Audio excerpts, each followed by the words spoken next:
Bienvenidos a esta inmersión en fuentes históricas. Hoy nos metemos con un documento que, bueno, ha dado mucho que hablar. Una carta atribuida a Clemente de Alejandría, una figura, la verdad, bastante importante del cristianismo primitivo. Exacto, una figura clave en esa época de formación. La fuente que manejamos es un texto conocido como clemente.txt.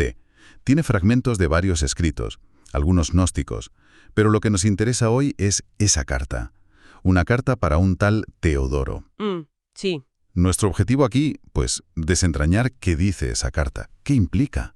Vamos a meternos en la polémica que describe sobre un supuesto evangelio secreto de Marcos. Un tema fascinante, sí. Y también sobre un grupo, los carpocracianos, a los que Clemente, bueno, no deja muy bien parados. No, desde luego que no. Queremos analizar qué nos cuenta esto sobre las tensiones de la época, las creencias, cómo se movían los textos, en esos primeros siglos del cristianismo.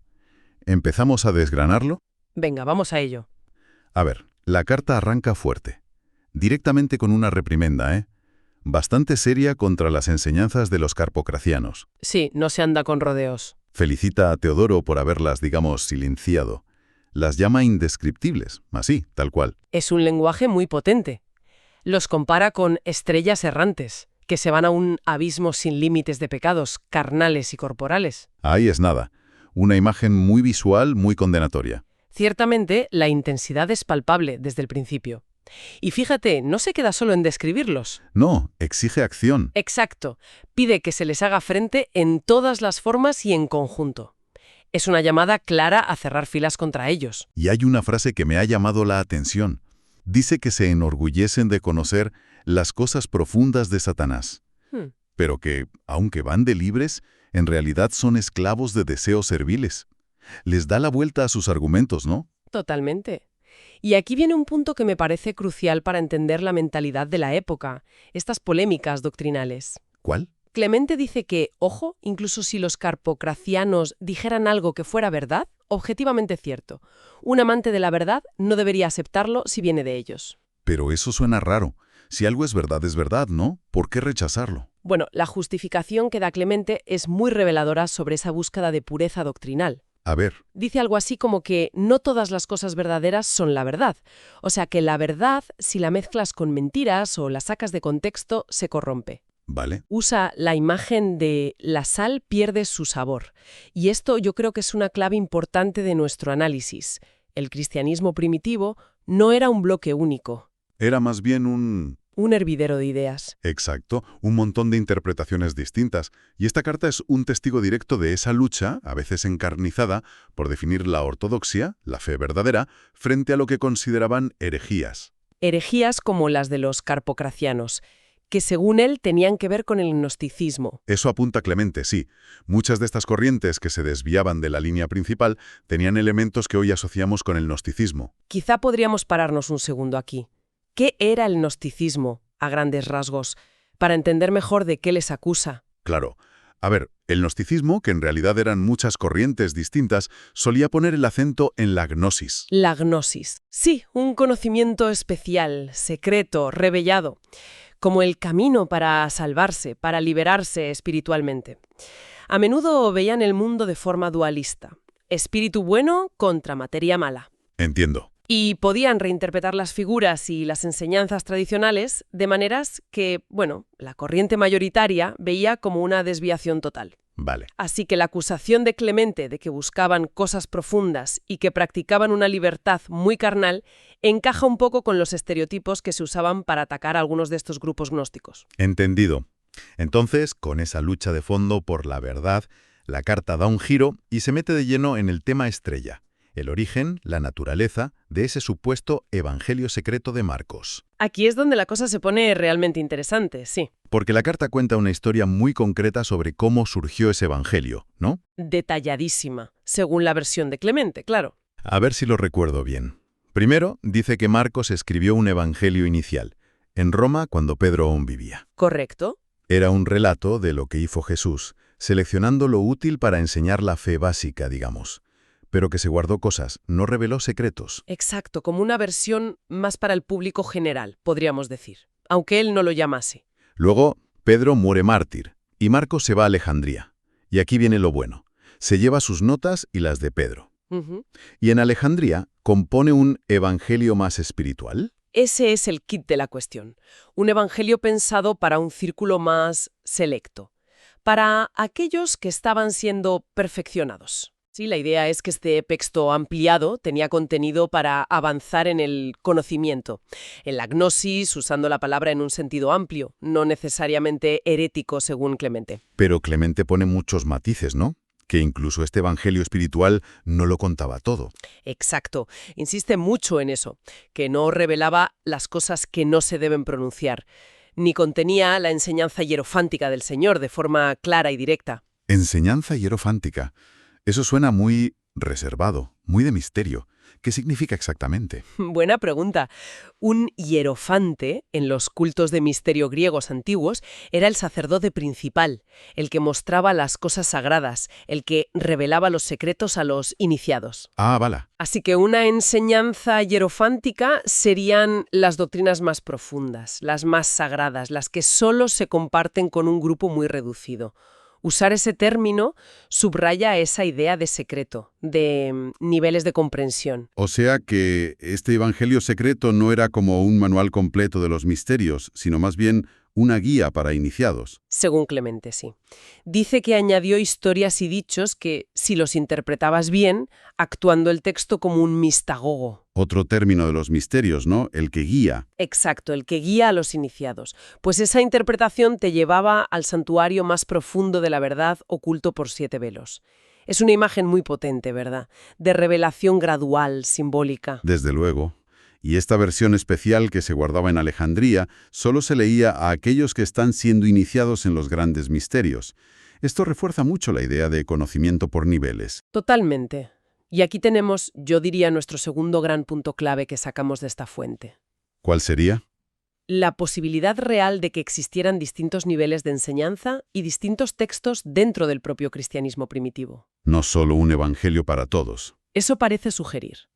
La idea de un evangelio secreto o espiritual para iniciados, que convivía con otro más público, bueno, no era algo tan raro en el ambiente de Alejandría. Claro, Alejandría era un centro intelectual brutal. Un crisol de filosofías, religiones. Las prácticas esotéricas estaban a la orden del día. Esto desafía esa imagen simple de un único canon fijado desde el minuto 1. Y plantea preguntas sobre cómo evolucionaron los evangelios, quién decidía qué era válido, para quién se escribía. Exacto. ¿Cómo se entendía la autoridad de estos textos? Pero claro, si tienes un texto secreto y poderoso, siempre existe el peligro de que acabe donde no debe. Y ahí es donde Clemente vuelve a la carga contra Carpócrates. Vuelve al ataque. Efectivamente, la carta pasa de describir el origen bueno del texto a denunciar cómo, supuestamente, se corrompió. Clemente acusa directamente a Carpócrates. Al que no describe precisamente bien. No, dice que estaba instruido por demonios asquerosos y que usó artes engañosas para conseguir una copia de ese evangelio secreto. ¿Y cómo dice que la consiguió? Pues a través de un presbítero, un anciano o sacerdote de la Iglesia de Alejandría. Según Clemente, Carpócrates lo esclavizó o lo sedujo de alguna forma. Vaya. Y una vez que tuvo el texto, ¿qué hizo según Clemente? La acusación es gravísima, que lo interpretó de acuerdo con su doctrina blasfema y carnal. O sea, a su manera. Y peor aún, que lo contaminó a propósito, que mezcló mentiras completamente descaradas con las palabras originales, las sagradas. Madre mía. Y de esa mezcla tóxica, concluye Clemente, sale la doctrina de los carpocracianos. La retórica es tremenda. Demonios, engaño, esclavitud, contaminación. Es una descalificación absoluta. Sin duda.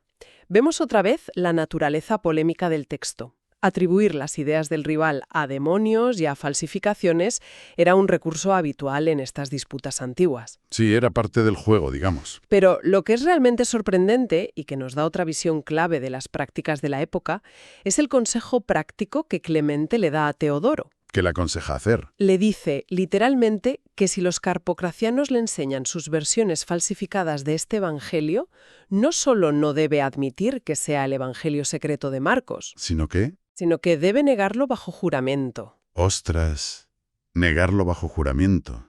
¿Mentir sobre un texto sagrado? Eso es muy fuerte. Mucho. Y la justificación que da Clemente es fascinante y compleja a la vez. ¿Cómo lo justifica?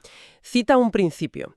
No todas las cosas verdaderas deben decirse a todos los hombres. Mm, E incluso tirado un proverbio bíblico, responde al necio según su necedad, para argumentar que la luz de la verdad hay que ocultársela a los que él considera ciegos mentales. Esto plantea una tensión ética importante, ¿no? Ocultar la verdad, incluso negarla jurando, porque crees que es peligrosa en manos de otros. Totalmente.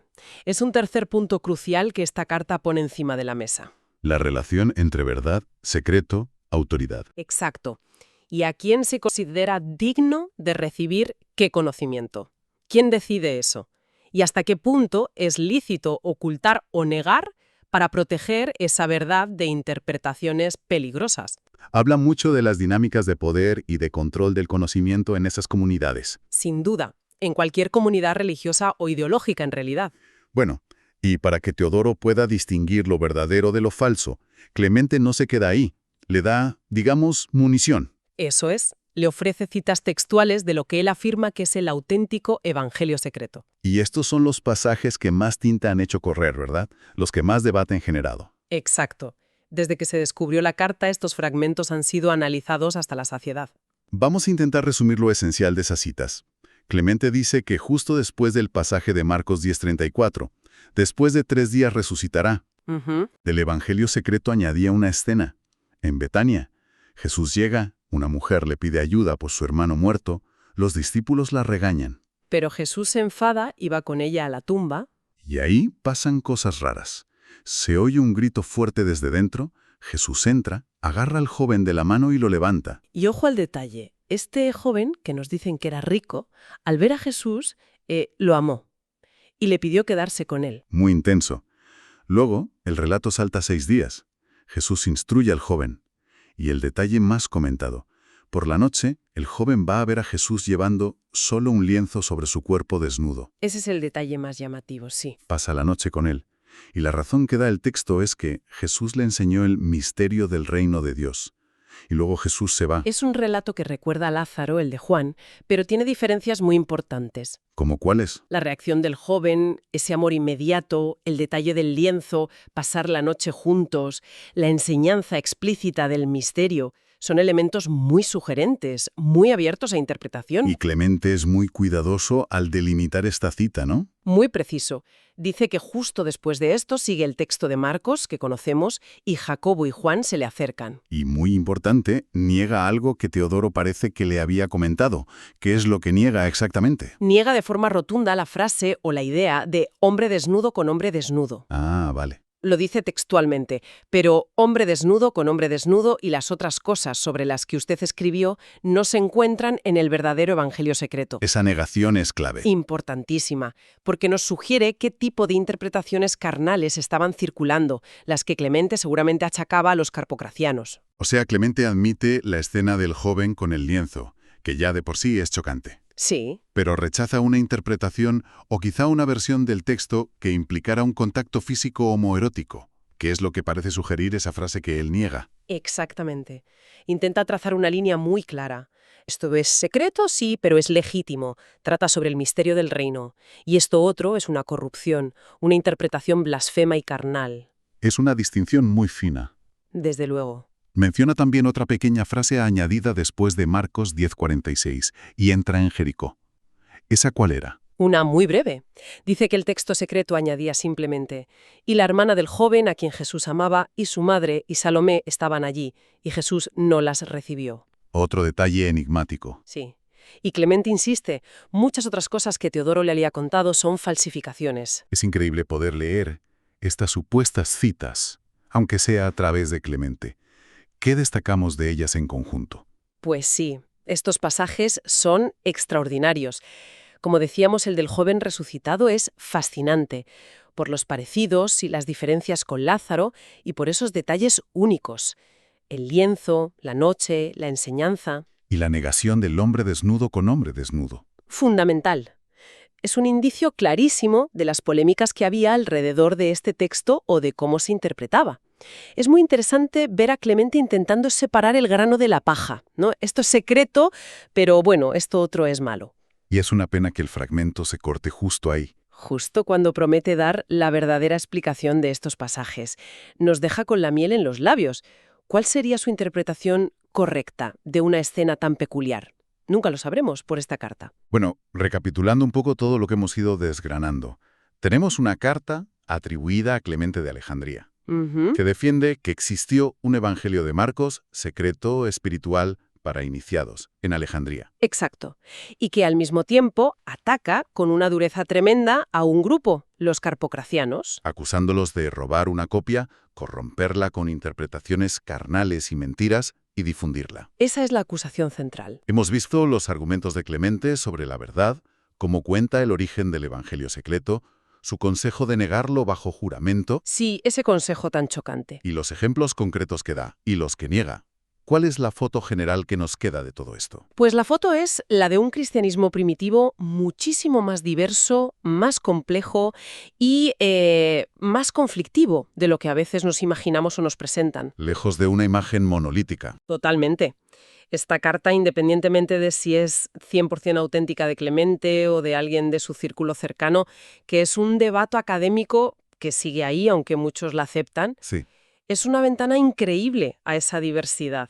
Nos enfrenta directamente con la idea del conocimiento secreto, la gnosis, con textos sagrados que quizá circulaban en varias versiones para públicos distintos, Y sobre todo con esas luchas internas. con la intensidad de las luchas por definir qué era verdadero y quién tenía la autoridad para decirlo. Entonces, más allá de si ese evangelio secreto existió tal cual, lo describe Clemente, la carta en sí es un documento histórico de un valor incalculable. Indudablemente, nos muestra las preocupaciones, las estrategias retóricas, las tensiones internas de una comunidad cristiana tan importante como la de Alejandría en los siglos II, III. Para ir terminando, ¿qué reflexión final podríamos dejarle a quien nos escucha después de este análisis?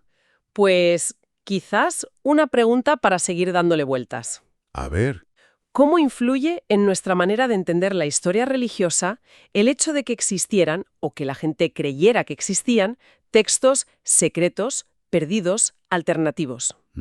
buena pregunta.